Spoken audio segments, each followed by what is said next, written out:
के मित्र हैं। कई लोग कहते हैं वो पक्षी थे, वो एक जैसे पंछी होता है पक्षी के से थे, और उनको फिर कवियों ने भी एक पक्षी का रूप दे दिया। लेकिन जब हम वाल्मीकि रामायण पढ़ते हैं तो वाल्मीकि रामायण में लिखा है कि जटायु महाराज दशरथ के मित्र थे। और मित्र थे इसलिए जब उन्होंने देखा कि राम और सीता लक्ष्मण यहाँ वन में हैं, तो जटायु ने कहा, राम मैं अब वृद्ध हो गया हूं और मैं तुम्हारे साथ रहना चाहता हूं। मैं भी तुम्हारे पिताजी का मित्र हूं, इस नाते मैं तुम्हारे साथ रहूंगा। तो क्या क्या करूंगा, मैं भी तुम्हारे कोई काम आ सकता हूं। तुम कभी वन में जाओ, समिधाएं लेने जाओ, कोई किसी भोजन की व्यवस्था में चले जाओगे, तो यहाँ पीछे सीता अकेली रह जाएगी, तो कम से कम मैं पीछे यहाँ रहूंगा तो सीता का ख्याल रख लिया करूंगा। इसलिए मैं तुम्हारे साथ यहीं आसपास रहना चाहता हूं। तो जटायु जो वृद्ध थे वो भी वहां रहा करते थे आश्रम में। और जब रावण ने सीता का हरण किया तो रावण के इस कृत्य को देख करके जटायु शांत नहीं बैठे, वो चुप नहीं बैठे। वृद्ध थे, युद्ध करने में असमर्थ थे, लेकिन रावण एक अन्यायकारी है, अन्याय कर रहा है सीता के साथ में। तो जटायु ने तुरंत रावण पर आक्रमण किया, खुद बलिदान हो गए, लेकिन बलिदान होकर के बहुत बड़ी प्रेरणा और शिक्षा देकर के गए समाज को कि चाहे तुम्हारे अंदर शक्ति और सामर्थ्य हो या न हो, लेकिन जहां अन्याय होता है, अत्याचार होता है, हमें उसका विरोध जरूर करना चाहिए। देखने से करें, बोल करके करें, शरीर से करें, किसी भी प्रकार से जहां अन्याय होता है, अत्याचार होता है, हमें उसका विरोध जरूर करना चाहिए। आज लोकतंत्र है भारत में, हम हथियार नहीं चला सकते, हथियार चलाने का अधिकार सेना को है, पुलिस को है, सामान्य जनता को हथियार चलाने का अधिकार नहीं है, लेकिन हमें बोलने का अधिकार है, हमें अभिव्यक्ति की आजादी है। और इस अभिव्यक्ति की आजादी के तहत यदि देश में कहीं अन्याय होता है, कोई प्रशासन रूप से अन्याय होता है या राजनीतिक रूप से किसी पर अन्याय होता है, तो इस देश की जनता को मुखर होकर के उसका विरोध करना चाहिए। लेकिन दुर्भाग्य है, कई बार इस प्रकार के देश में घटनाएं घटती है और पहले भी घट चुकी है, लेकिन जनता उसका विरोध नहीं करती। और जब जनता विरोध नहीं करती है तो फिर प्रशासन ये समझता है, व्यवस्था ये समझती है कि शायद जो ये हो रहा है अच्छा ही हो रहा है। इसलिए सज्जनों, लोकतंत्र को मजबूत बनाने के लिए भी जहां अन्याय हो, अत्याचार हो, गलत कार्य यदि किसी के द्वारा होता है तो हमें उसका विरोध करना चाहिए। हमारा इतिहास इस प्रकार के बलिदान की घटनाओं से भरा हुआ है, जहां से हमें प्रेरणा मिलती है। भगवान कृष्ण का वो संदेश हमें बार बार प्रेरित करता है कि हम अपने धर्म का पालन करें। हमारा क्षत्रिय धर्म है अन्याय का विरोध करना, हम उस अन्याय का विरोध करें। आप देखिए, जोरावर सिंह और फतेह सिंह, गुरु गोविंद सिंह के दो पुत्र, दोनों ही युद्ध के मैदान में जाते हैं। उससे पहले अजीत सिंह और जोधार सिंह, 16-16 साल के ये दो बच्चे युद्ध के अंदर शहीद हो जाते हैं। और जोरावर सिंह फतेह सिंह को भी औरंगजेब के जो सैनिक उनको पकड़ लेते हैं, दीवारों में उनको चुन दिया जाता है, लेकिन उन्होंने अन्याय का साथ नहीं दिया, उन्होंने अधर्म का साथ नहीं दिया। कह दिया हमें मरना स्वीकार है, लेकिन हम अपने धर्म का परिवर्तन नहीं करेंगे। दोनों छोटे छोटे बच्चे जिंदा ही दीवारों में चुनवा दिए गए। हमें एक बात बताई जाती है, भारत के लोग बड़े सहिष्णु होते हैं, और ये सहिष्णुता का जो ठप्पा है वो अधिकांश हिंदुओं पर लगा दिया जाता है कि साहब हिंदू तो बड़ा सहिष्णु है, हिंदुओं ने बड़े सहन किया है। यानी कि हमारे दिमाग में ये बात बैठा दी जाती है कि यदि तुम्हारे कोई इस गाल पर थप्पड़ मारे तो भाई उसका विरोध मत करो और ये गाल भी कर दो, और ये इस गाल पर थप्पड़ मारे तो ये वाला गाल भी कर दो। यानी कि सहन करो, चाहे तुम्हारे घर से कोई बहन बेटी को उठाकर ले जाए, तुम्हारे ऊपर कोई अत्याचार कर दे, तुम्हारा कोई मत परिवर्तन कर दे, तुम्हारे पर कोई कितना भी अन्याय करे, तुम्हारा अत्याचार करे, बस एक शिक्षा हमें दी जा रही है, हिंद तुम तो बड़े सहनशील हो, तुम्हें तो सहन करना चाहिए। अब आप बताइए, हमारे पूर्वज तो सहनशील नहीं थे। राम रावण ने सीता का हरण किया, यदि रावण सहनशील होते तो राम सोच लेते, यदि वो सहनशील होते तो भाई कोई बात नहीं, एक सीता चली गई तो क्या हुआ, मैं तो राजकुमार हूं, कल को राजा बन जाऊंगा अयोध्या का 14 वर्ष के बाद में, तो मेरे को तो और भी राजकुमारियां मिल जाएंगी और शादियां कर लूंगा। लेकिन नहीं, राम ने सहन नहीं किया अन्याय को, लंका में घुस करके रावण का विनाश किया। यदि कृष्ण सहनशील होते तो कंस अत्याचार कर रहा था, कंस के अत्याचारों को सहन कर लेते। आराम से अपनी जिंदगी बिताते, आराम से मथुरा वृंदावन में रहते, लेकिन नहीं, मथुरा में जाकर के उसके पहलवानों का वध किया, और पहलवानों का वध करने के बाद में उनके सैनिकों के बीच में, उनके दरबारियों के बीच में जाकर के कंस को पकड़कर घसीटा और उसका वहीं पर वध किया। यह है कृष्ण की नीति। जरासंध अत्याचारी था, जरासंध को उसके घर में जाकर के जो है उन्होंने मरवाया। तो हमारे पूर्वज तो अन्याय का विरोध किया करते थे, हमारे पूर्वज तो सहनशील नहीं थे, अन्याय को देखते थे, अपने प्राणों की बाजी लगा करके अन्याय का सामना करते थे। और हमें क्या सिखा दिया जा रहा है? तुम तो बड़े सहनशील हो, तुमने तो कभी युद्ध नहीं किया, तुम तो कितना भी मार पीट होती है तुम उसको सहन कर जाते हो। लेकिन सज्जनों, हम सहनशील नहीं हैं, हम अन्याय को सहन नहीं करते हैं। हमारे यहाँ है एक हाथ में माला और एक हाथ में भाला। आप देखिए, हमारे जितने भी देवी देवता हैं, एक भी देवी देवता ऐसा नहीं है जिसके हाथ में हथियार न हो। प्रत्येक देवी देवता के हाथ में हथियार है, चाहे वो सरस्वती हो, लक्ष्मी हो, दुर्गा हो, पार्वती हो, कोई भी देवता ले लीजिए, कोई भी देवियां ले लीजिए, हमारे सभी के हाथ में आपको हथियार मिलेगा। किसी के हाथ में सुदर्शन चक्र, किसी के हाथ में त्रिशूल, किसी के हाथ में तलवार, किसी के हाथ में भाला। ये सारे हथियार हमारे देवता रखते हैं, और हमने अपने हथियारों को रखना ही बंद कर दिया। आज हमारे घर में कोई सांप भी आ जाए तो उसको मारने के लिए हमारे पास लाठी नहीं मिलेगी, उसको मारने के लिए हथियार हमारे घर में नहीं मिलेगा, उसे हथियार को ढूंढने के लिए हमें दूसरी जगह जाना पड़ेगा, घर में लाठी भी नहीं मिलेगी। तो हम लोग कायर और कमजोर होते जा रहे हैं, हम लोग बुजदिल होते जा रहे हैं। हमने अपनी कमजोरी को सहनशीलता का एक जामा पहना लिया है कि हम अंदर से तो कमजोर हैं, बुजदिल हैं, हम लड़ाई नहीं कर सकते, मैदान में नहीं आ सकते, हम अन्याय का विरोध नहीं कर सकते, लेकिन कहते क्या हम? अरे भाई, हम तो बड़े सहनशील हैं, कोई बात नहीं, हम तो इसको भी सहन कर लेंगे।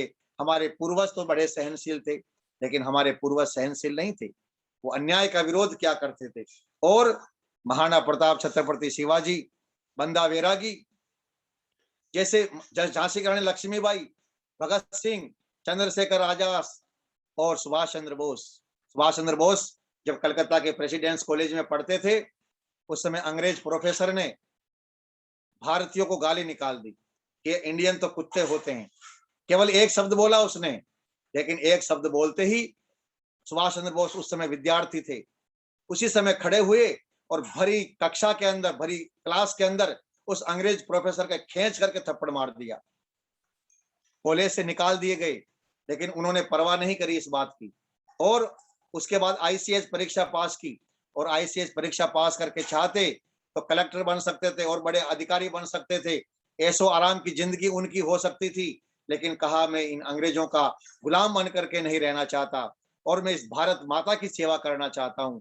और उन्होंने अंग्रेजों के जो अत्याचार हो रहे थे, उस अत्याचार को उन्होंने सहन नहीं किया, और उसका विरोध करने के लिए उन्होंने आजाद हिंद सेना खड़ी कर दी। तो सज्जनों, एक उदाहरण नहीं है, ऐसे सैकड़ों उदाहरण हमारे इतिहास के अंदर है कि जब हमारे पूर्वजों ने अपने क्षत्रिय धर्म की रक्षा के लिए अपना सर्वस्व न्योछावर किया।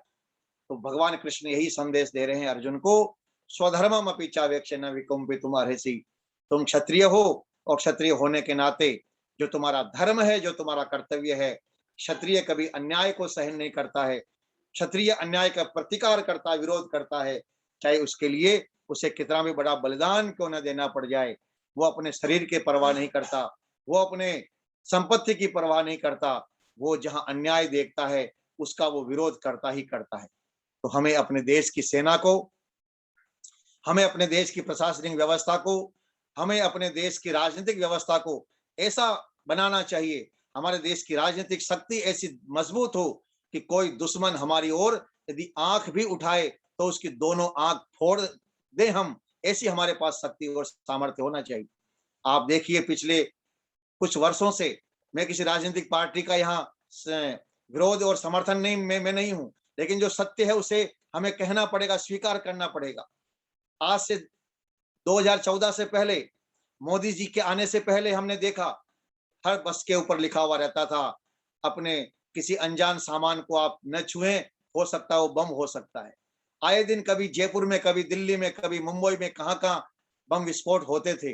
लेकिन जब से मोदी जी ने अपनी सेना को खुला छूट दे दी कि जाइए, आपको आतंकवाद को समाप्त करना है, आतंकवादियों को समाप्त करना है, तब से क्या हुआ? तब से एक भी आतंकवादी हमला जम्मू कश्मीर की सीमा से बाहर नहीं हो पाया। हमारा देश सुरक्षित है। आज चीन जो हमें आंखें दिखाया करता था, आज चीन ने हमारे 20 सैनिकों का शहीद किया, तो भारत के वीर सैनिकों ने उनके 50 सैनिकों को नरक में पहुंचा दिया। ये होती है राजनीतिक शक्ति, ये होती है क्षत्रिय की शक्ति, कि कोई शत्रु आंख उठा करके भी देखे तो उसके घर में घुस करके एक बार उसको इतना मार दो कि वो दोबारा कभी भी हमारे ऊपर, हमारी तरफ देख ना पाए। सज्जनों, ऐसी क्षत्रिय शक्तियां, ऐसी प्रशासनिक शक्ति, ऐसी सैनिक शक्ति जिस देश के पास होती है, वही देश उन्नति करता है। इजराइल एक छोटा सा देश है, 80 लाख की आबादी उस देश के पास है, लेकिन उसने अपने क्षत्रिय शक्ति को इतना मजबूत बना रखा है, इतना पावरफुल बना रखा है, इतनी टेक्नोलॉजी वो लेकर के उस आया हुआ है कि 57 मुस्लिम देश उसके चारों ओर हैं, चारों ओर दुश्मनों से घिरा हुआ है वो, लेकिन फिर भी डरता नहीं है। बाकी पूरी दुनिया उससे डरती है। तो क्यों डरती है? वो अपने धर्म का पालन कर रहा है। ये धर्म है, यही तो धर्म है। हम समझते हैं धर्म मतलब तिलक लगा लो धर्म हो गया, चोटी रख लो धर्म हो गया, लाल पीले कपड़े पहन लो धर्म हो गया, माला फेर लो धर्म हो गया। ये धर्म नहीं है भाई। न लिंगम धर्म का धर्मस्य कारणम, केवल चिन्ह धर्म का कारण नहीं होता है। धर्म कहते हैं कर्तव्य को, धर्म कहते हैं अपने गुणों को धारण करना। तो जो देश क्षत्रिय धर्म का पालन करते हैं, जो मजबूती के साथ में देश की रक्षा के लिए डटे हुए हैं, वही देश तरक्की करते हैं, उन्नति करते हैं। तो यह भगवान कृष्ण ने अर्जुन के माध्यम से हमें बड़ा सुंदर उपदेश दिया कि जो क्षत्रिय होता है उसका कर्तव्य है कि वो अपने धर्म का पालन करे। और जिस क्षत्रिय ने अपने धर्म का पालन किया है, आज उनका नाम इतिहास में स्वर्ण अक्षरों में लिखा हुआ है। आज उनके नाम को लेकर के हमारी छाती चौड़ी हो जाती है, हम अपने आप को गौरवान्वित महसूस करते हैं। आप सोचिए, अकबर, कितने राजाओं ने अकबर की गुलामी करी, अकबर को उन्होंने अपनी बेटियां भी दे दी, अकबर की उन्होंने अधीनता स्वीकार कर ली। ऐसे राजाओं के शायद हमें नाम याद नहीं, हम नहीं जानते उन राजाओं के नाम क्या होंगे। लेकिन एक राजा ने घास की रोटी खाई, जंगल में रहे, अपने राजपाट को छोड़ करके जंगल में जाकर के वो रहने लग गए, और उन्होंने तपस्या करी, मेहनत करी, पुरुषार्थ किया और अपने क्षत्रिय धर्म का पालन किया। तो ऐसे महाराणा प्रताप को आज भी हम बड़ी श्रद्धा के साथ स्मरण करते हैं, याद करते हैं। क्यों? क्योंकि उन्होंने अपने धर्म का पालन किया। वो चाहते तो अकबर के साथ संधि कर सकते थे, वो चाहते तो ऐसो आराम की जिंदगी बिता सकते थे, वो चाहते तो महलों में रहते, आराम से ठाड़ से जिंदगी जीते, लेकिन उनका धर्म उनको ललकार रहा था कि तुम क्षत्रिय हो, और क्षत्रिय होने के नाते तुम्हारा कर्तव्य है कि तुम इस देश की रक्षा के लिए, धर्म की रक्षा के लिए अपने प्राणों तक का उत्सर्ग कर दो। और महाराणा प्रताप ने यही किया। इसलिए आप और हम सभी भी अपने कर्तव्य का पालन करें, अपने धर्म का पालन करें। बहुत सुंदर उपदेश कृष्ण का गीता के माध्यम से हमें मिलता है। भगवान कृष्ण ने बड़ी सुंदर एक बात लिखी है। वो कहते हैं कि देखो, मनुष्य जो है ये अपना उद्धार स्वयं कर सकता। हमने पिछले सत्रों में आपसे चर्चा की कि मनुष्य अपने भाग्य का निर्माता स्वयं होता है, और जो मनुष्य जैसा कर्म करता है उसको परमात्मा की व्यवस्था से उसको वैसा ही फल मिलता है। जैसा कर्म वैसा फल, और जो कर्म करेगा उसको ही फल मिलता है। तो इस विषय पर हमने आपके सामने चर्चा की। तो यहाँ पर भगवान कृष्ण ने बड़ा सुंदर एक श्लोक लिखा है, बड़ा सुंदर उपदेश दिया है, जो आज भी मैं समझता हूं विशेष करके युवाओं के लिए बड़ा प्रेरणादायी है कि हे युवक, हे बालक, हे बच्चे, तुम अपना निर्माण स्वयं करो। दुनिया में हर व्यक्ति अपने भाग्य को स्वयं बनाता है, अपने भविष्य को स्वयं सुधारता है, अपने भविष्य का स्वयं निर्धारण करता है, अपने भविष्य को अच्छा भी कर सकता है और अपने भविष्य को बिगाड़ भी सकता है। यानी परमात्मा ने हम सबको कर्म करने की स्वतंत्रता दी है। और संस्कृत में कर्ता की जो परिभाषा है, कर्ता की परिभाषा है स्वतंत्र कर्ता। कर्ता कौन? जो कर्म करने में स्वतंत्र हो, वो अच्छा भी करे, बुरा भी करे, जितना चाहे जितना अच्छा भी कर सकता है, जितना बुरा चाहे उतना बुरा भी कर सकता है। तो ये स्वतंत्रता परमात्मा ने मनुष्य को दी है। इसलिए भगवान कृष्ण ने बड़ा सुंदर उपदेश दिया, क्योंकि समय बड़ा तेजी के साथ बीत रहा है। मैं संक्षिप्त से अपनी बात को आगे ले जाना चाहूंगा। भगवान कृष्ण कहते हैं, उद्धरेत आत्मना आत्मानम न आत्मानम अवसादेत, आत्मे भी आत्मनो बंधु आत्मे वरिपुरात्मने। कि हे अर्जुन, उद्धरेत आत्मना आत्मानम, उद्धरेत मतलब उद्धार करो, अपना उद्धार स्वयं करो, अपनी उन्नति स्वयं करो। न आत्मानम अवसादेत, अपना पतन मत करो, अपनी आत्मा को नीचे मत गिराओ। कोई ऐसा काम न करो जिससे कि तुम्हारी आत्मा का पतन हो, तुम्हारा पतन हो। और कहा आत्मे भी आत्मनो बंधु, स्वयं हम अपने बंधु हैं, बंधु यानी सहयोगी हैं। और आत्मे वरिपुरात्मन है, और हम स्वयं अपने शत्रु भी हैं। मनुष्य स्वयं अपना शत्रु भी होता है और मनुष्य स्वयं अपना मित्र भी होता है। जब हम समय का पालन करते हैं, जब हम स्वास्थ्य के नियमों का पालन करते हैं, जब हम अनुशासन में रहते हैं, जब हम अपने कर्तव्य का अच्छी प्रकार से पालन करते हैं, मेहनत करते हैं, तो हम अपने मित्र होते हैं, हम अपने जीवन में उन्नति करते हैं। और जब मनुष्य नशा करता है, गलत गलत काम करता है, उल्टे उल्टे पुल्टे काम करता है, तब मनुष्य उन गलत कामों को करके अपना पतन करता है, तो उस समय वो अपना शत्रु हो जाता है। तो मनुष्य स्वयं अपना शत्रु भी है, स्वयं अपना मित्र भी है। और सज्जनों, इसी बात को यजुर्वेद के 23वें अध्याय के 15वें मंत्र में बड़ा सुंदर लिखा है। यजुर्वेद का ये मंत्र इसी बात को कहता है। और मैं समझता हूं, मैं कहता हूं कि भगवान कृष्ण ने भी जो बातें कही है गीता के माध्यम से, वो वेद की ही बातों को उन्होंने विस्तार दिया है। ईशावास्यमिदं सर्वम कुर्वन्नवे कर्माणि। और ये जो श्लोक लिखा है, उद्धरेत आत्मना आत्मानम न आत्मानम अवसादेत, आत्मे भी आत्मनो बंधु आत्मे रिपुरात्मने। यजुर्वेद का 23वां अध्याय का 15वां मंत्र कहता है, स्वयं वाजिन तन्वम कल्पयस्व, स्वयं यजस्व, स्वयं जुषस्व, महिमा ते अन्य न सन्नसे। वेद का यह मंत्र कहता है कि हे मनुष्यों, स्वयं वाजिन, वाजिन कहते हैं जीव को, कि हे जीवों, हे जीवात्माओं, हे आत्माओं, स्वयं कल्पयस्व, तुम स्वयं अपना उद्धार करो, अपने अपने जीवन का निर्माण स्वयं करो।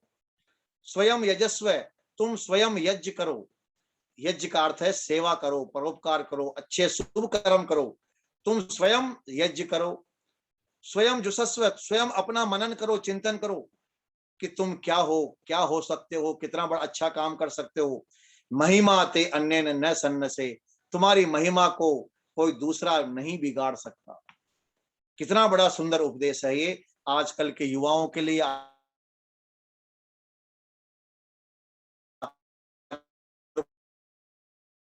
तो हाँ,